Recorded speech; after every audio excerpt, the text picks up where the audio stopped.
Сәлем достар, мен бүгін сіздерге әз Тәуке хан туралы айтатын боламын. Тәуке хан тұсында қазақ хандығы саяси жағынан нығайып, бір орталыққа бағынған мемлекет болды. Тәуке хан қалай бір орталыққа бағындырды хандықты? Міне сондықтан видеоны аяғына дейін қарап, менімен бірге болып, каналыма тіркеліп, комментарий, лайк баса отыруларыңызды сұраймын. Тәуке Жәңгір ханның баласы. Әкесі Жәңгір хан Тәукені жас кезінен бастап билікке араластырған. Мысалы, оны Моғол хандығына бірнеше рет елшілікке жіберген. Тәуке 1680 жылы хан тағына отырған уақытта қазақ хандығының ішкі жағдайы да, сыртқы жағдайы да өте шиеленісіп тұрды. Қазір біз әуелі Тәуке хан тұсындағы ішкі жағдайға тоқталайық. Ру тайпаларға билік жүргізіп отырған үстемтап өкілдері ақсүйектердің арасында өзара ішкі талас тартыспен алауыздық өршіп ұлғая түсті. Қазақ жүздері біртұтас қазақ хандығын мойындады, бірақ ұлы ханға бағынбау үрдісін ұстанды. Мысалға, кіші хандар ұлы ханға бағыну дегенді мойындағысы келмеді. Тіпті кіші хандардың ішінде өздерінің руларын, үлестік жерлерді билік жүргізіп отырған сұлтандардың өздері кіші ханға бағынғысы келмей, өз алдына жеке дара билік жүргізуді қалады.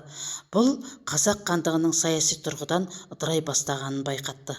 Тәуке хан ішкі феодалдық талас тартыспен бытыраңқылықты жойып, бір орталыққа бағынған қазақ хандығын құруға күш салды. Сөйтіп ол өз билігін нығайтуда билерге арқа сүйеді. Билерден құралған хандық кеңес пен билер кеңесінің рөлін арттырды. Сондай-ақ сұлтандардың билігін шектеуге тырысты.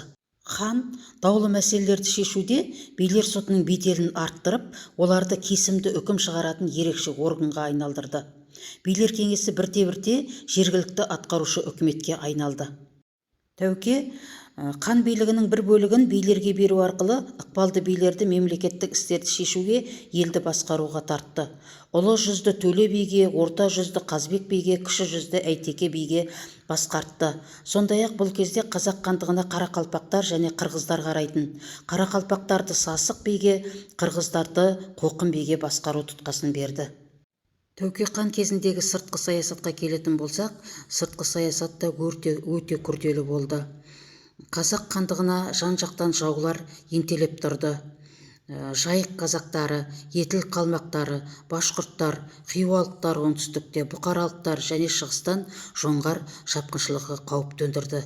Әсіресе қазақ хандығына осы жоңғарлардың шапқыншылығы аса ауыр болды. 1681 жылы жоңғар феодалдары қазақ даласына жорық жасады. Жоңғарлар Шу мен Талас өзендерінен асып өтіп, Жетісу жеріне басып кіреді. Арысқа жетіп, Сайрам қаласын қоршауға алады. Бірақ қала жау шабуылына төтеп берді. Сайрамға 1682 жылы, 1683 жылда жорық жасады. Бірақ қазақтар жоңғар шапқыншылығын тойтарды.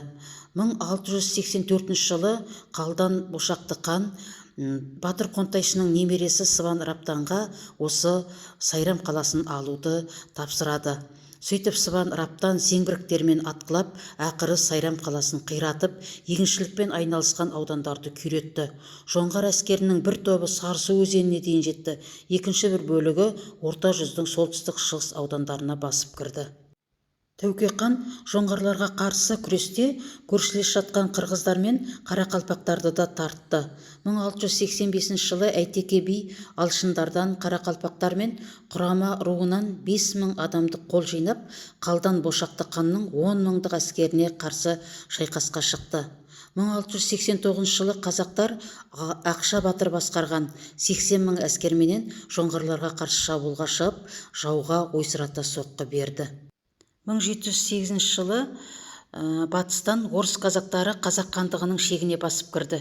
Тәуке ханның бұйрығы бойынша Қанжығали Бөгенбай 30 мың адамдық қолменен орыс казактарын Еділдің ар жағына қуып тастады. 1710 жылы 300 өкілдері жоңғар басқыншыларына қарсы күрес ұйымдастыру үшін Қарақұм құрылтайын өткізілді. Ол Арал теңізінің солтүстігіндегі Қарақұм алқабында өтті. Бұл басқосуға ықпал жасаған Тәуке ханның өзі болды.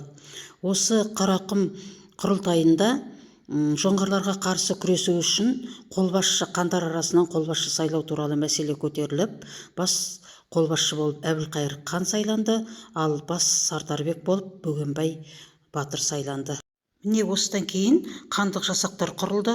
Қазақ жасақтары жоңғар басқыншыларын талқандап, оларды шығысқа қарай ығыстырды. Бірақ бұл жеңістер баянды болмады. Бұның баянсыз болуының ең бірінші себебі ірі шонжарлардың арасындағы алауыздық болды. Тәуке хан жоңғар хандығымен тек қана соғысып қоймай, бейбіт қарым-қатынас жасатуға да әрекет жасайды.